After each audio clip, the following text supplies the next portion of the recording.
All right, welcome back, ladies and gentlemen. My name is Luke, and I'm your host of this radio show, Luke at the Roost. It's the radio show where you can call in and tell me what's going on in your life, and I'll give you the very best advice that I can. If you'd like to call in and get some advice, the number's 208-439-5853. That's 208-439-LUKE. If you're not near a phone or you're locked in the back of a RV and you don't want to draw attention to yourself, you can send us an email at submissions@lukeatheroost.com.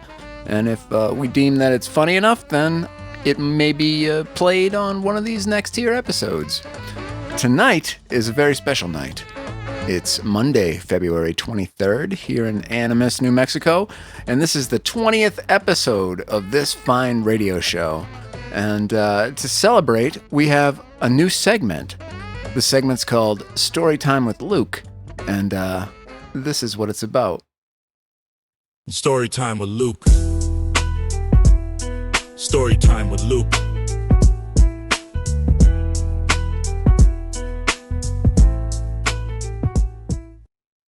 Okay, so this is Storytime with Luke, and today's story, I've been sitting at my computer here for 16, 18 hours a day for the last couple of weeks and not getting a whole lot of activity or moving, and my dog, Elvis, the king here, has been looking at me like, what the hell, man? When are we going to go do something fun? So I decided today that it was nice enough out to go for our regular scheduled walk up to the mercantile store and around and back. And today on our walk, something special happened. So Elvis, when Elvis takes a piss, he squats down like a girl. And I try to tell him, Elvis, all the other dogs in town are going to make fun of you. If they catch you doing this, you should really be lifting your leg like a male dog. So today on our walk, I saw him find a nice little bush and lift his leg. And then I was so proud. I filled up with joy and pride. And he lifted up his leg and took a shit with his leg waving in the air. Storytime with Luke. Storytime with Luke.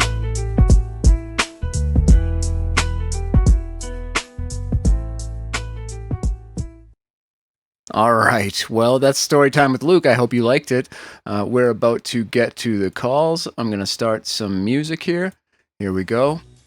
A little ambiance. And first up on the line here, we have Donnie. Donnie, welcome to the show. How can we help you today? What's going on in your life, sir?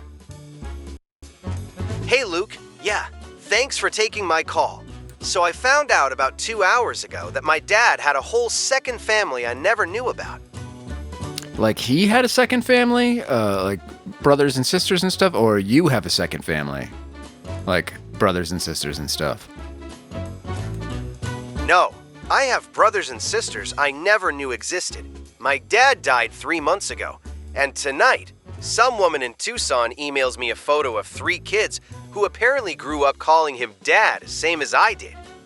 Okay, well, can we assume that those that email came from their mother? Yeah, it did. She said she thought I should know now that he's gone, that her kids have been asking about me, which is wild because I didn't even know they existed until 7 o'clock tonight. Yeah, that's a pretty weird thing. What is it? How does that make you feel? What are you going to do about that? Are you going to reach out to them and try to start a relationship, or just let it be? I don't know, man. Part of me wants to just delete the whole thing and pretend I never saw it. But she sent this photo, and one of the kids has his exact same stupid grin, you know? Yeah, but that doesn't necessarily mean anything. I mean, this could be some sort of a weird scam to get you to buy a plane ticket to Florida for some Nigerian prince, you know? Tucson. And nah, it's real. She knew things. Like she mentioned how my dad made pozole the first Sunday of every month, which is weirdly specific. I've actually got a pot of it going at home right now that I started this morning before I knew any of this. Okay, well, I mean, maybe you should take some time to process it and see how you want to move forward, because, I don't know, I would be a little bit skeptical if I got a weird email like that. I mean, I get being skeptical, but this isn't some random person. My sister forwarded it to me. She got the same email. And honestly, the part that's messing me up isn't whether it's real. It's that my dad taught them the same recipes, told them the same stories, probably did the whole Sunday dinner thing with them too.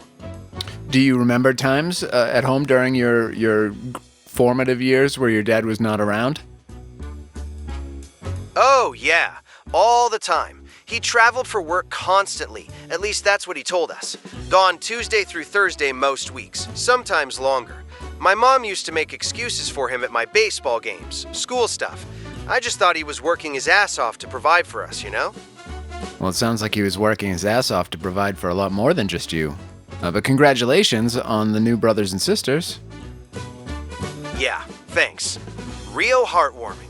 The thing that's killing me is I'm sitting here at work staring at this photo of these kids, who are like, what, mid-20s now?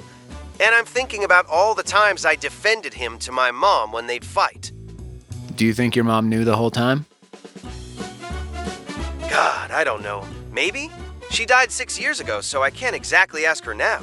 But there were these looks she'd give him sometimes when he'd come back from his trips, you know? Yeah, those looks could be a couple of different things. She probably had some suspicions that he was doing his thing out there, but a whole separate family on the side is a little extreme. Right? Like cheating is one thing, but he was living a whole double life. And the email said they're in Tucson. So what are you going to do? You going to go down there and meet up with them? See if they need to borrow some money? Jesus, Luke. No, I don't know what I'm going to do. Part of me wants to meet them, see if they're as messed up about this as I am.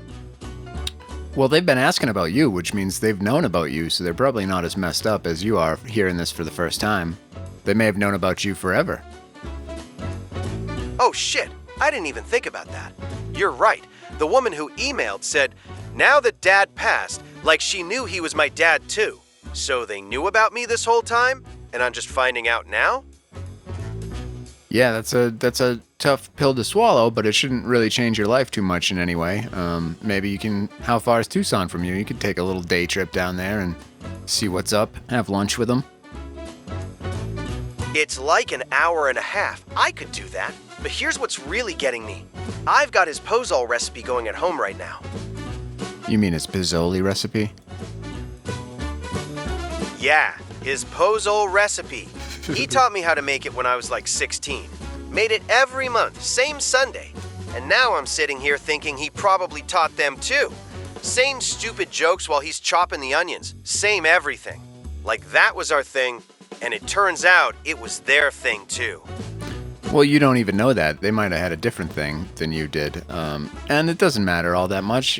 What matters is you know how to make Pizzoli, and you're going to have a wonderful lunch, and you've got some new people in your life, so you can extend Christmas even further. You're making this sound way easier than it feels, Luke. I mean, yeah, okay, maybe they had their own thing with him. But I keep looking at this photo she sent, and these kids have his nose. The same one I see in the mirror every day. Yeah, that's how genetics work.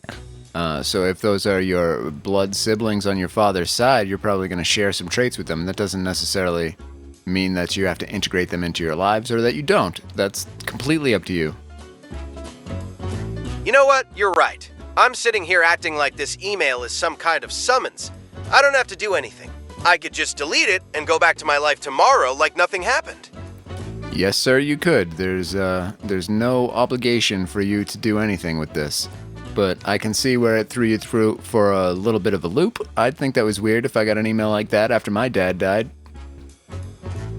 Yeah, it's the timing that's really messing with me. Like, why now? Why not 5 years ago when he could have actually explained himself? Well, it's possible he had a good reason and he didn't want to explain himself. And I don't know. You'll never know now, and it doesn't matter. All that matters is you know how to make Pizzoli. I mean, that's not all of that matters, Luke. Come on. I've got a whole other family out there I didn't know about. All right, and that means nothing. Congratulations for this whole new set of strangers that you're related to. Maybe if you run a DNA test or something like that, you'll learn some more information about them, or you could go talk to them. I'm not really clear on what your question is here, caller. How can I actually help you? I don't know, man. I guess I'm pissed. I'm pissed that he got to have this whole other life, and I'm the one sitting here at 11 o'clock at night trying to figure out what to do about it. He doesn't have to deal with any of this. Well, you don't have to deal with it either. So there's really nothing that you have to do other than figure out how you feel about the situation. And that's going to take some time. You just found out today. It's new information. It's going to mess with you a little bit. But sleep on it, for a little while. And if you want to go meet him, meet him. And if you don't. And nobody can blame you either way. It's completely your choice. You're making it sound so simple. But what if I meet them and they're like, what if they got the better version of him? What if he was actually present for their Sunday dinners and didn't just show up once a month to make posol and then disappear again? Well, maybe they could pronounce Pizzoli correctly, so he loved them more. That's one possibility. Another possibility is he spread his time as best he could between his offspring, and for whatever reason, he didn't feel the need to let them know about each other. Posol. It's pozol, not pizzoli. And yeah, maybe he did spread his time, but I'm the one who thought I had all of it. That's the part that stings. Yeah, well, life is hard, and here we are, and there's really nothing to be done on this one. So thank you for the call. I'm going to let you finish up with your last response, and then we're going to move on. Good luck to you and your new family. Yeah, all right. I guess I just needed to say it out loud to somebody. Thanks for listening, Luke. I'm going to go home and eat this pozole and figure out if I want to open that email or delete it. Well, it sounded to me like you already opened the email, so that bit is already taken care of. Now, I recommend that you don't continue to reopen the email and read it over and over and over again, because that's just going to send you into a spiral of insanity, and you need to get your beauty sleep. That's what we always say here at Luke at the Roost. You need to get your beauty sleep. Okay, next up we've got Ebony. Ebony, thanks for calling the show. What's going on tonight? Hey, Luke. So I just completely lost it crying during a truck commercial, and I can't stop thinking about how I'm never going to be able to give my kids anything real. Why, did one of them want a new truck? No, it was the commercial. You know, the Chevy one, where the dad teaches his daughter to drive in this old Silverado, and then years later he surprises her with it all fixed up. I just sat here on my floor with half a bottle of wine and completely fell apart, watching it. Well, that's a good ad then. That's exactly what it was designed to make you feel, and to make you feel like you wanted to give something like that, an heirloom vehicle that lasts for 200,000 miles and then rots out and dies. That's capitalism right there. Yeah, but it's not even about the truck, Luke.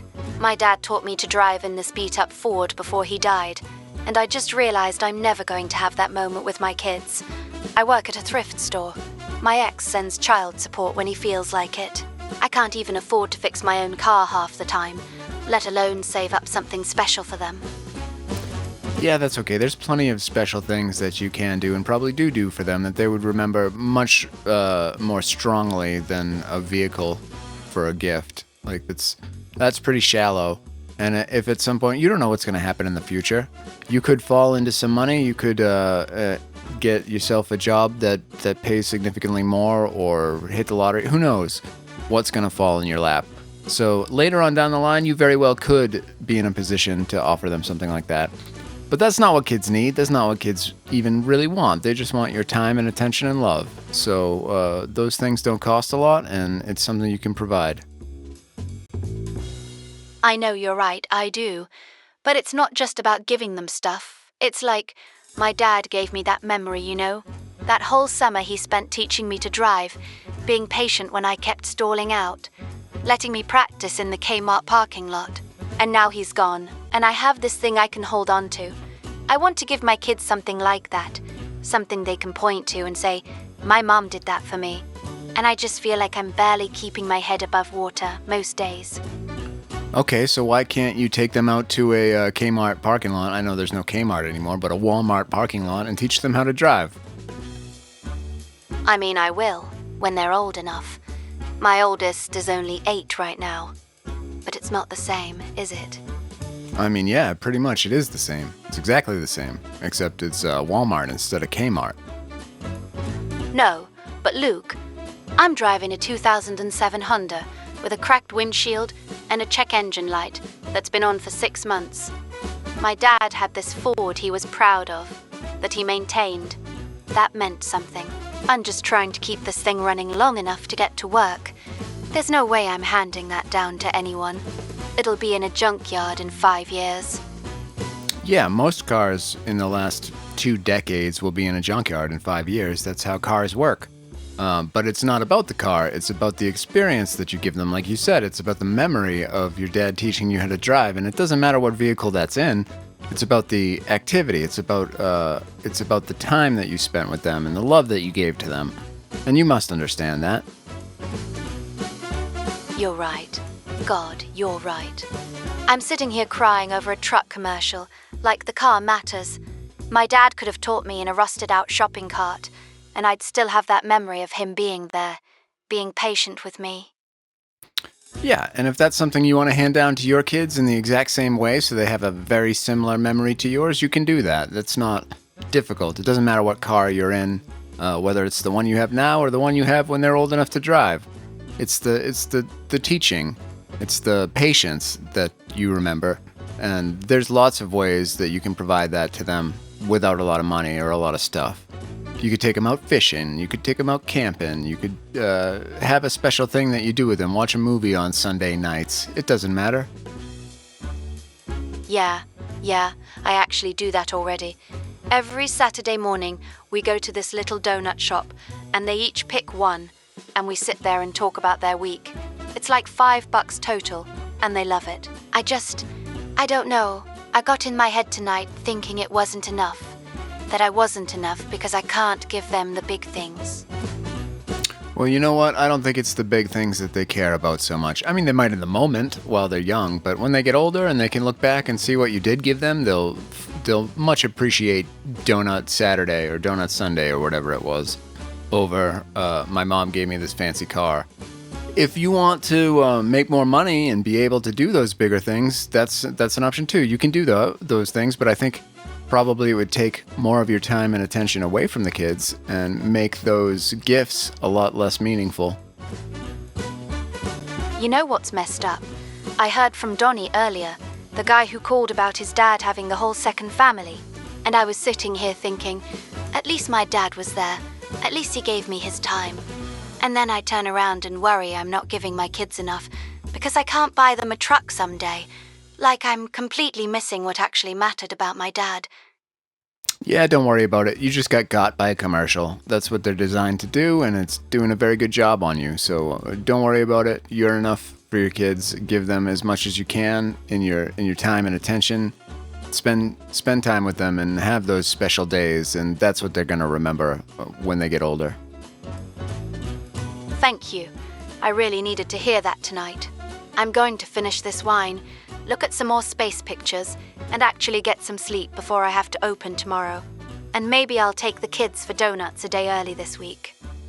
Excellent. I think you could have double donuts this week. And if you want to go for extra credit, you could teach them to do donuts in your car before it goes to the junkyard. So that's what I recommend. And don't worry about it too much. Stay off the commercials. Speaking of commercials, it's time for an ad from our sponsors. This episode is sponsored by Shoe Spray Co. It's the spray you use in rental bowling shoes, because bowling is a game, but these shoes are gross. Let's be honest, those shoes aren't dirty. They're used. They've had shifts. They've been through birthdays, work parties, and at least one guy who insists he's actually really good at this. Shoe Spray Co. doesn't promise fresh linen or spring rain. Nobody believes that. No one wants to be lied to while lacing up rental shoes. Shoe Spray Co. just handles the situation. It makes them tolerable enough that you can focus on the important part, pretending you're not competitive and then getting mad anyway. Use code STRIKE at Shoe Spray Co. for 15% off. Shoe Spray Co., reality-based footwear management. All right, and we're back. We're back just in time to hear from Murray. Murray, welcome to the show. You're calling in on our 20th episode. Congratulations. What would you like to talk about? Let's make it a good one. Hey, Luke. Thanks for taking my call. So I got this envelope from LabCorp sitting on my kitchen table right now, and I'm pretty sure it's going to tell me whether or not I'm a dad to a 3-year-old I've never met. My ex-girlfriend called me 3 weeks ago out of nowhere. We broke up about 4 years back. She moved to Tucson, and apparently she's getting married now. Her daughter's 3, and the timeline lines up with when we were still hooking up sometimes, so she needs to know for sure. All right, she didn't think about maybe mentioning that while you were still involved together? That's a bit odd, and I'm sorry to hear that. That's my worst nightmare right there. Yeah, well, here's the thing. She says she wasn't sure herself until recently. We were on and off for like 5 years. Total mess of a relationship. And I guess there was another guy in the picture around the same time. She thought it was his. He thought it was his. They tried to make it work for a while. But now the kid's getting older and apparently doesn't look anything like him. And her fiancé wants everything settled before they get married. So here I am, staring at this envelope I'm too chicken shit to open. Why don't you open it right now, live on the air? Oh man, I don't know if I can do that. I've been sitting here for 2 hours just looking at it. The thing is, Luke, and this is what's really messing with me, I've already been playing both scenarios out in my head for 3 weeks straight. Like, what does my life look like if I open this and it says yes? What does it look like if it says no? Well, I can tell you right now, if it says no, your life looks exactly the same as it does today. If it says yes, then your life looks completely different. That's exactly it. And here's the part that scares the hell out of me. I think I wanted to say yes. I'm 36 years old. I teach 8th grade social studies in Lordsburg. I go home to an empty house every night. I've been thinking about this little girl for 3 weeks, wondering if she likes dinosaurs, or if she's scared of the dark, or what her voice sounds like. My ex sent me one picture, just one, and I've looked at it about 100 times trying to see if she has my nose or my eyes or anything.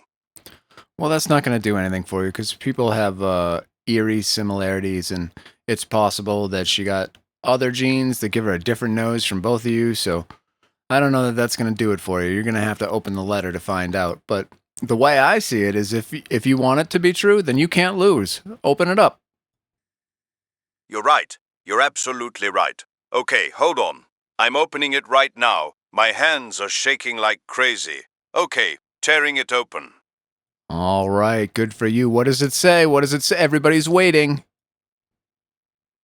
It says, probability of paternity, 90 to 9.9%. I'm her dad. Oh my God, I'm her dad. Her name is Sophia. Well, congratulations to you and your new toddler-aged 3-year-old daughter. That's very good news, and we're all happy for you. So now you've got to get yourself another room and turn it into a little girl's room, and she can come over on the weekends, and everybody's going to laugh and laugh and laugh. Yeah, except she's in Tucson and I'm here in Lordsburg, and her mom's getting married in like 2 months. I don't even know what my rights are, if I have any. I haven't been there for 3 years, Luke. 3 years. Yeah, well, you didn't know, and she didn't tell you, and there's no way you could have known, but you can definitely fight for those rights, and it sounds like she wanted you to know because she reached out and told you about it, so talk to her, see what the arrangement's going to be, and then if you have to go to the courts to get some level of custody of your child, then go do that. But yeah, congratulations. Happy day. Thank you. God, I need to call her right now. I need to call Veronica right now and tell her. Thank you, Luke. You're very welcome. I'm glad I could help. Next up on the line, we have Debbie. Debbie, welcome to the show. What's going on for you on this wonderful Monday evening? Hey, Luke. So I bought a house 6 months ago, and I'm sitting on the bedroom floor right now in my coat because I sat in the driveway for like 45 minutes tonight, and I just realized I don't actually want to be here. You don't want to be where? You don't want to be in the house, or you don't want to be in the area you're in? Or where is it you don't want to be? In the bedroom? In the house. Like, This is the first real thing I ever owned, you know? I'm 21. I bought it myself, with money I made selling jewelry and vintage stuff online, and I should be so proud of it. But I pulled into the driveway tonight after working all day, and I just sat there with the engine running because going inside felt like this weight dropping on me. And now I'm inside, and it still feels wrong. Well, you know what? I think the crushing weight that you feel dropping on you is called a mortgage. Yeah, a mortgage. That's part of homeownership, and that's the part that never feels good. So here's what I recommend to you. Since you just bought the house, congratulations. It's a good thing to own property, especially at your age. I think you should live in that house for a year or two. See what it's like to be a homeowner and get used to utilities and small repairs and stuff like that. And then if you decide later, after some time, that you don't want to be there, you can either rent the house out and be a landlord, or you could sell the house at probably a significant profit, usually. So that's what I think you should do. Enjoy the house while you're there. You can do anything for a couple of years, so just live there, and then when you're ready to move on, move on. No, but see, that's the thing though. It's not the mortgage. I make good money, like really good money. 6 figures from my Etsy shop. I work harder than anyone I know. Well, great. It seems like you've got a nice place to work on your Etsy shop for the next couple of years then. Luke, I'm working like 16-hour days. I'm refreshing my shop stats at 2 in the morning. I haven't taken a weekend off in I don't even know how long. Well, that sounds like your problem. So if you're making enough money, you've got your house, your mortgage is covered, you're not worried about the money, then take a weekend off and unwind. That's a stressful situation, buying a house. And you're very young, so that's a big decision. And it's going to affect you. So take some time for yourself and recenter your whole outlook on things. And if you still feel like you don't want to be in the house in another 6 months, then get out of it. There's plenty of ways to do that. Yeah, I know I need to. I know I should hire help, take time off, all of that. But hearing you say it out loud makes it feel more real, you know? Like I can't just keep telling myself I'll slow down next month. Nope, but it sounds like you've made good progress, and congratulations on the success of your business and your new homeownership. And if you're finding out that's not the life you want, then at any point you can turn about face and go for a different one. You're right. Thank you, Luke. I appreciate it. No problem. That's what we do here. Next up, we have Darnell. Darnell, what's going on in your world today, sir? How can we help you at Luke at the Roost? Man, so I'm sitting in my garage right now, surrounded by all these boxes I pulled down. And I just found these old demo tapes from like 2004, 2005. Me and my cousin Marcus, we had this whole hip-hop thing going. And Luke, I'm telling you, listening to these tracks right now, they're actually good. Like really good. Better than half the stuff that's on the radio these days. And here's the thing that's got me twisted up. Last week, my captain at the station, Rick, he pulls me aside and says the department might not make budget next year. Okay, well, congratulations on finding your old records. You know what? I think most of us have a box full of old records that's better than what's on the radio right now. I can think of at least a dozen people with records that are better than what's on the radio right now. And as far as the department not making budget, that's pretty much every department right now. So you're in the same boat as literally everyone. Yeah, no, I hear you. I'm not special. It's just, okay, so I've been a firefighter for 8 years now. And you're not going to make budget? What does that mean for you? Does that mean you lose your job, or you have to take a pay cut, or you're not going to get the hours you expect? What is the budget, the department being out of money mean to you? It means they might not hire the next class, which means the guys who were supposed to move up, they're stuck, which means I'm stuck. I've been waiting on a promotion for 2 years now, and Rick's basically saying it's not happening anytime soon. Maybe not at all if things get worse. So I'm looking at the same position, same pay, for who knows how long. Well, I don't know that I've ever seen a plan to make things get not worse. Worse seems to be the default trajectory of everything. So I would expect things are probably going to get worse and you're going to be locked at the same pay while you're in that same area in that department. So if you would like to move up in the fire department, you may have to move to another location that has more of a budget to pay you. Yeah, and that's the thing I keep coming back to. I could apply to Phoenix, Scottsdale, places that are hiring. But I've got a mortgage here. My wife's got her job at the hospital. And honestly, man, I like my crew. I'm good at what I do. But sitting here tonight listening to these tracks, hearing myself at 20 years old, before I had all this locked down, I don't know. It's like I can hear this version of myself that still thought anything was possible, you know? Nothing's locked down. Anything is still possible. If you want to pursue a hip-hop career, you can do that. You're probably not going to do so well in the Phoenix metro area. There's plenty of people with great hip-hop records, but you can give it a shot. It has been done. Maybe Dr. Dre will come down to a rap battle and discover you.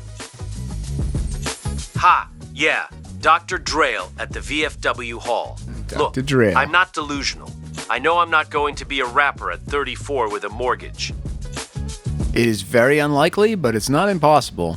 And it sounds like if the mortgage is a problem, then you can get rid of that. That's not locked down. You can always sell a house. And the wife likes her job, but she can continue to like her job and live somewhere else. Or you can talk to her and explain to her that you're stagnant and you need to make a move and talk that out with her and see if it's a possibility. If you really want to go thermonuclear, you can blow up your entire life and start over in a van by the river. Right. No, it's not even that I want to blow everything up. It's more like, okay, so Marcus moved to Flagstaff in 2006, got into construction, and that was it for the music. And I went hard at the fire academy. Got the job, bought the house, did everything right. Okay, well, you did everything right for you at the time. It may not be what's right for you now, or it may be. This might just be a strange feeling you're having that you could be having a different life. But there's a couple of things here. If you want to pursue music, you can do that either as a career or just for fun. There's plenty of people that would collaborate with you on a hip-hop project, I'm sure. And it's never been easier than it is today to make music or art or really anything. So you can do that if you want on the side. And if you need more money, you're stagnant at the department, then you have to change what county you're in and go work for a department that's funded. Yeah, you're right.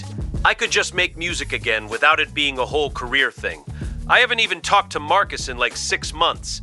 I could call him up, see if he's still got any of his equipment. The thing is, I think what's really getting to me is I spent 3 hours out here tonight, and I felt more alive than I have in months. Yeah, I used to have a box full of CDs like that too, of all my demos and songs that I wrote. And what I realized after carrying them around for 20 years in a giant box full of unmarked stuff is that I don't even own a CD player to listen to them anymore. Nobody cares. So I threw them away. If you want to make music for you. If you want to make a career out of it, then you got to really buckle down and make a career out of it. And if you need more money, then you got to find another job. That's all there is. Man, that's harsh. But you're probably right. I've been carrying these tapes around the same way, not even listening to them, just knowing they're up there. And tonight I finally pull them down, and it's like, what was I waiting for? Permission? The money thing, though, that's real. Yep, the money thing is real, as it is for most people. So you're going to have to figure out a way to make enough money to support your mortgage, if that's what you want to do.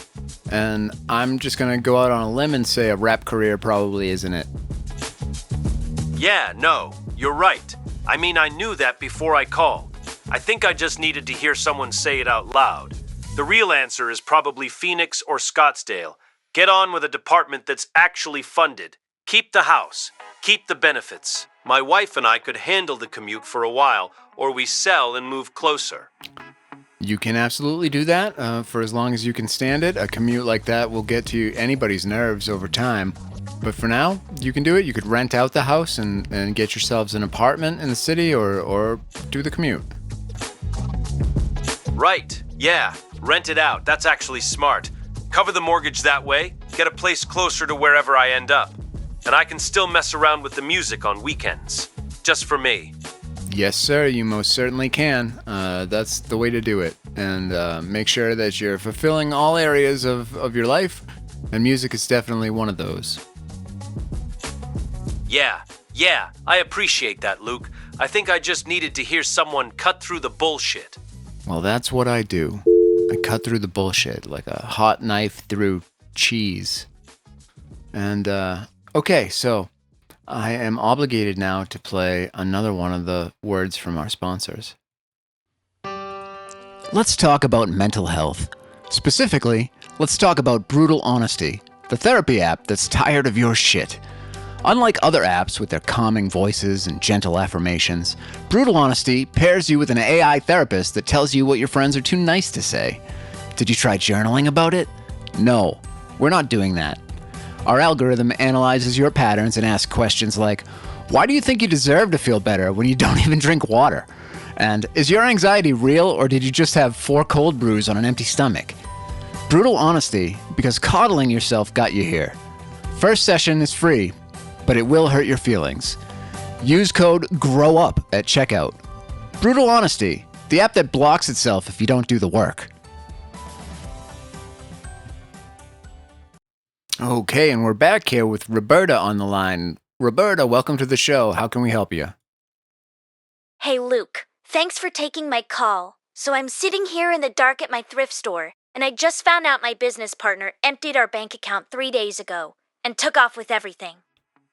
How much was everything? $42,000, which was supposed to cover payroll, rent, utilities, our spring inventory buy. I had 2 employees show up this morning and their checks bounced. I've been staring at this screen showing 0 for the past hour trying to figure out how I'm going to tell my husband that the money we put into this place is just gone. Have you reached out to the business partner, I assume? I've called her probably 30 times since Friday. Straight to voicemail every single time. I drove by her house yesterday and her car's not there, mail's piling up. She's just gone. Well, I don't know that $42,000 is enough money to disappear for any significant length of time, so it's likely she'll be back. That's what I keep telling myself. But Luke, she knew exactly what she was doing. She waited until Friday, after the banks closed, cleaned out the account, and by Monday morning, we're dead in the water. This wasn't some panic move. And the thing is, we've been friends for 6 years. We started this store together from nothing. Well, you both had your names on the accounts, which means she was within her rights to withdraw that money. So I don't think that you have any legal recourse to go after it. Maybe you could try to sue her in civil court, But I don't know. I'm not a lawyer. I would think that probably you're screwed on this one, and you're going to have to come up with another way to raise that money to cover your payroll. Yeah, I figured. That's the part that's making me sick. I keep thinking about Darnell earlier. Stuck because of budget cuts. At least he's got a steady paycheck. I've got 2 employees who depend on me, and I can't even make good on what I owe them. One of them is a single mom. Well, that is rough, and I think maybe... Have you told your employees yet what the situation is? I told them their checks bounced, but I made up some story about a bank error. Said it'd be fixed by Wednesday. I couldn't look them in the eye and tell them the truth, that I have no idea when I can pay them, or if we're even going to stay open. Well, it sounds like maybe you shouldn't stay open if you don't have the operating expenses to sustain the business. But you should let them know the truth so that they can make alternate plans. And also, you got to tell your husband what's going on, because that affects him. You're right. I know you're right. It's just, Danny and I put $28,000 into this place when we opened. That was our savings. Money we were supposed to use to finally fix the roof. Maybe take a real vacation for once.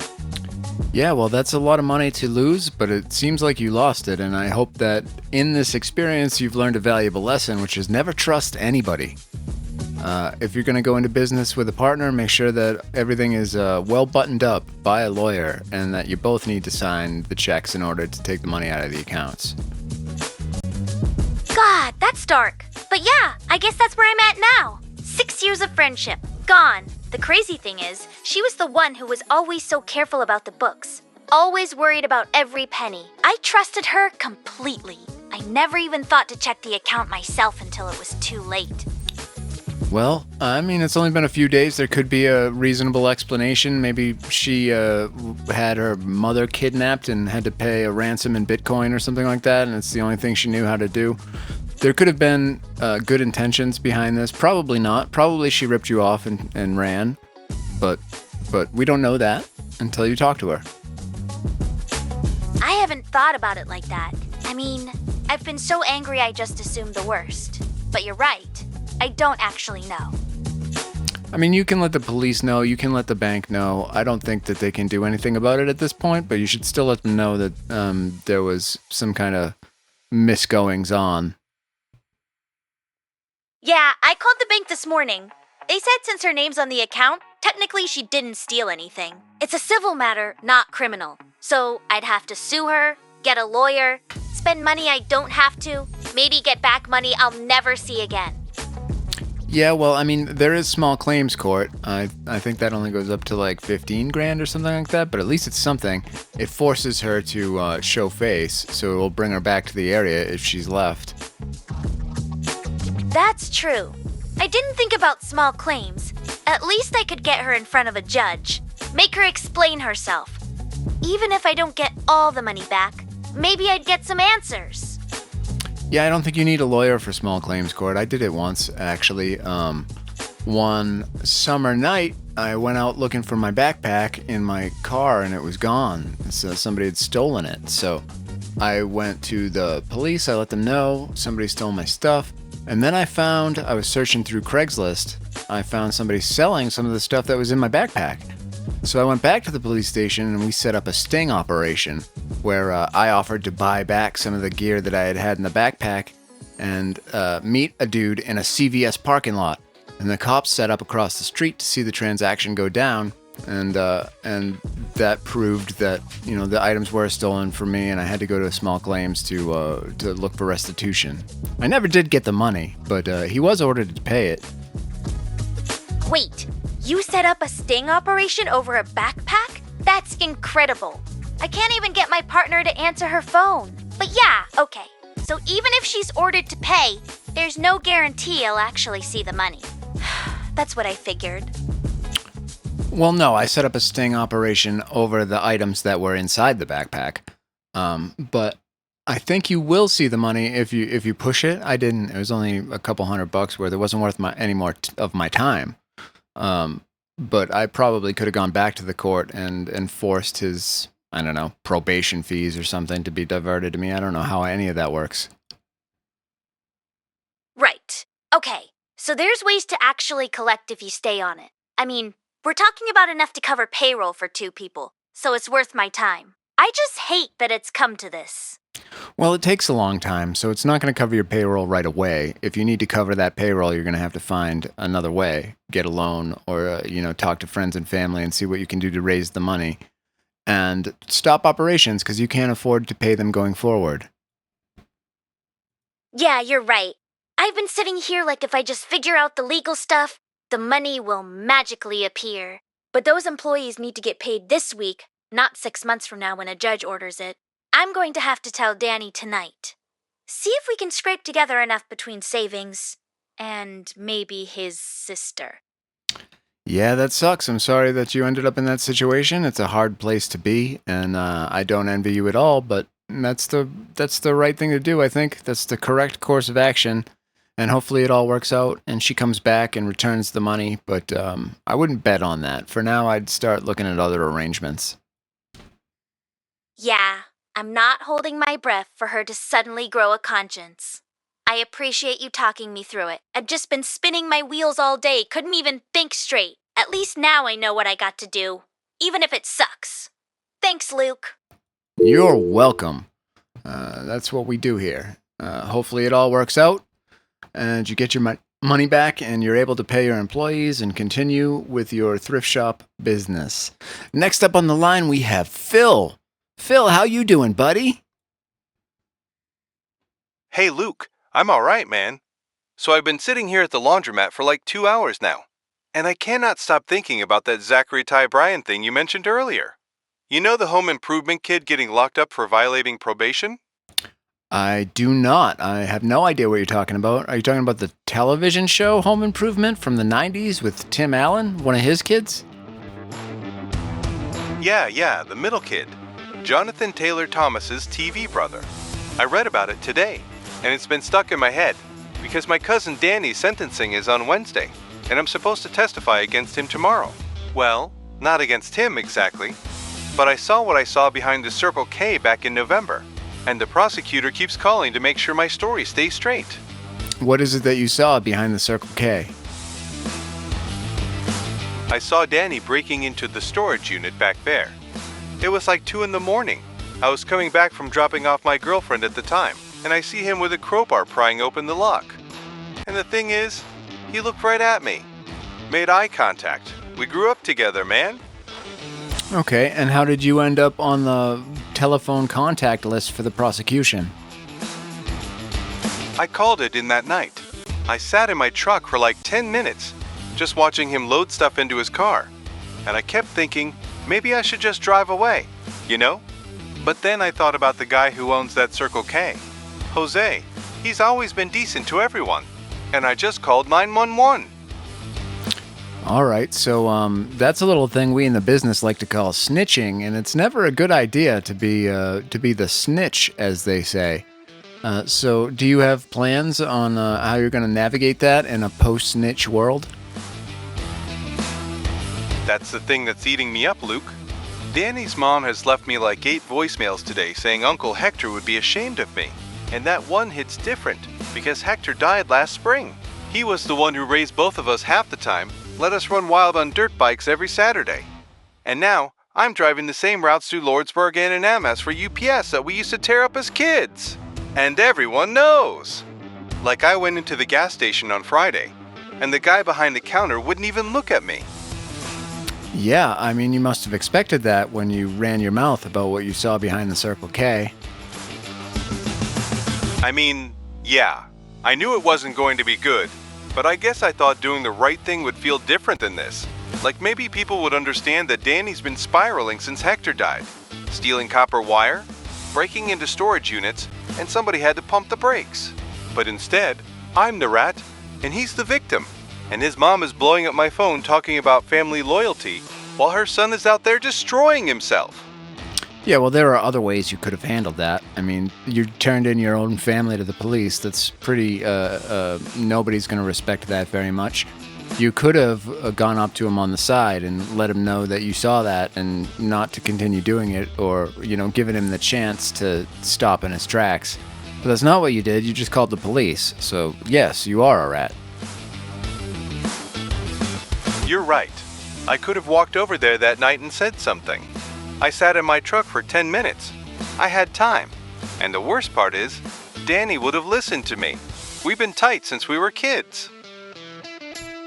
Well, the way I see it, you have 2 options. You can go in there and testify the truth and let them know what you saw and rat out your family, or you can not tell the truth and lie under perjury and give up yourself that way. So either way, it's not the best situation to be in. I already gave a statement to the cops that night, though. The prosecutor called today to prep me, make sure my story stays consistent. So if I get up there Wednesday, and suddenly I didn't see what I saw, they're going to know I'm lying. And then I'm looking at perjury charges on top of being the guy who snitched, and then trying to take it back. It doesn't matter if they know you're lying. It only matters if they can prove you're lying. And it was dark, it was rainy, and you were tired that night, and who you saw was actually not this person. Man, that's the problem though. It wasn't dark and rainy. It was like 9:30 on a clear night, and I was parked maybe 30 feet away. I watched him for 10 minutes. The prosecutors got my original statement where I described everything. What he was wearing, the stuff he was loading. Sounds to me like you're not listening to me, sir. It was dark, and you're not sure what you saw. You called the police in haste. You know what? You're right. I hear you. It was dark. I was tired after a long shift, and I shouldn't have been so sure about what I saw from that distance. Maybe I jumped the gun calling it in like that. Maybe you did. I would be careful if I were you on account of the whole stitches thing. Because you know who gets stitches. And next up on the line, we have Adrian. Adrian, thanks for calling in. What's going on with our callers today? We've got some not very interesting calls. Can you help us out? Oh man, I hope so. So I'm sitting here cutting up hatch green chile for a birth tomorrow. My client wants a pot of stew ready for after she delivers. And I just need to say something about commitment that's been driving me crazy all night. I was at the diner earlier and this tourist couple ordered Christmas-style enchiladas. You know, red and green chile. Sure. So you're working with a woman who's given birth and her demand for post-birth snack is chili soup? Stew, not soup. And yeah, she's very specific about it. She's having the baby tomorrow. I'm her midwife. And she swears she needs hatch green chile stew waiting for her after delivery. But that's not why I called. What's bugging me is this whole Christmas thing. The waitress winked at me when they ordered it, like we were in on some joke together, and it just set me off. Do you hate Christmas? No, I love Christmas, the holiday. I'm talking about Christmas-style enchiladas, red and green chili together. It's what tourists order when they can't commit to one or the other. Do you know what tourists do? By definition, they come into your town and they spend money and promote businesses and make sure that everybody in the area that, works there gets paid so that they can eat. So what seems to be the problem with this red and green chili? Okay, fair point about the money, but here's what's getting under my skin. Choosing both isn't really choosing at all. It's hedging your bets. It's saying, I can't commit to red or green, so I'll just take everything. And I've been thinking about commitment a lot lately because my second ex-husband just got engaged after 6 months to someone who probably orders Christmas every single damn time. Well, that's not necessarily what it means. It could also mean that somebody likes both red and green chili and wants to have them both, which is a perfectly acceptable way to eat an enchilada. You're right. It is acceptable. I know I'm being irrational here, but it feels like a metaphor for my whole life right now. I'm a midwife. I'm a photographer on the side. I caught this perfect shot of a barn owl on my drive home tonight. And I keep thinking about how I wait for the right moment with photography. Yeah, well, photography is a fun hobby, and to get the shot, you often have to wait for the right moment, or identify the right moment while it's happening. And that is a skill. It's more than a hobby for me, but yeah, and that's what I'm good at. Patience. Waiting for the right moment instead of just taking whatever's in front of me. Okay, and what does that have to do with this chili situation? Because I didn't wait with either of my marriages. I just jumped in, took what was there, didn't really choose deliberately. And now my second ex is engaged after 6 months to someone else. And I'm sitting here at my kitchen table at midnight chopping green chili for a client's stew. And I'm wondering if maybe I'm the one who should have been ordering Christmas all along. Here's what I say. If you like red chili, buy the red chili enchilada. If you like green chili, buy the green chili enchilada. If you like both chilies, or you'd like to try a little bit of each, buy the Christmas enchilada. And that's all there is to it. It has nothing to do with your midwife chili stew or your failed marriages. You're absolutely right. God, I called in about enchiladas like a crazy person. I heard Roberta earlier talking about her business partner cleaning out their account, and that's a real problem. Yeah, I understand. Enchiladas are very important, and so are green chilies, especially around Hatch. So I can see where you derived all meaning in your life from metaphors of chili colors. Okay, now you're making fun of me. Fair enough. I deserve it. I think what I'm actually upset about is that he moved on so fast. 6 months, Luke. We were together for 3 years, and it took him 6 months to find someone he wants to marry. Yeah, well, I mean, I was married a lot longer than that, and it took her a lot less. So, you're in good company, and it makes no difference to you. It doesn't matter. Let them all be happy. Let them all eat chilies. That's what I say. Let everybody eat chilies, and you just focus on what you've got in front of you, which is a birthing mother who wants her goddamn stew. You're right. She's due any day now, and she's been so specific about this stew. It has to be hatch green, it has to have pork shoulder, it has to simmer for at least 4 hours.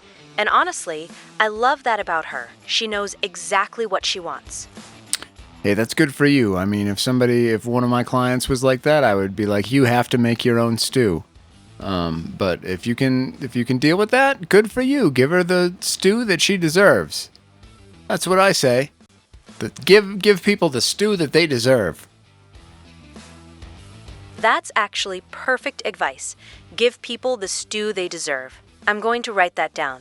Thank you, Luke. I needed someone to tell me I was being ridiculous about the enchiladas. Well, here I am to tell you you were being ridiculous about the enchiladas. And that, ladies and gentlemen, is the end of our 20th episode. Thank you for tuning in. We hope you're enjoying Luke at the Roost, and we'll catch you again tomorrow.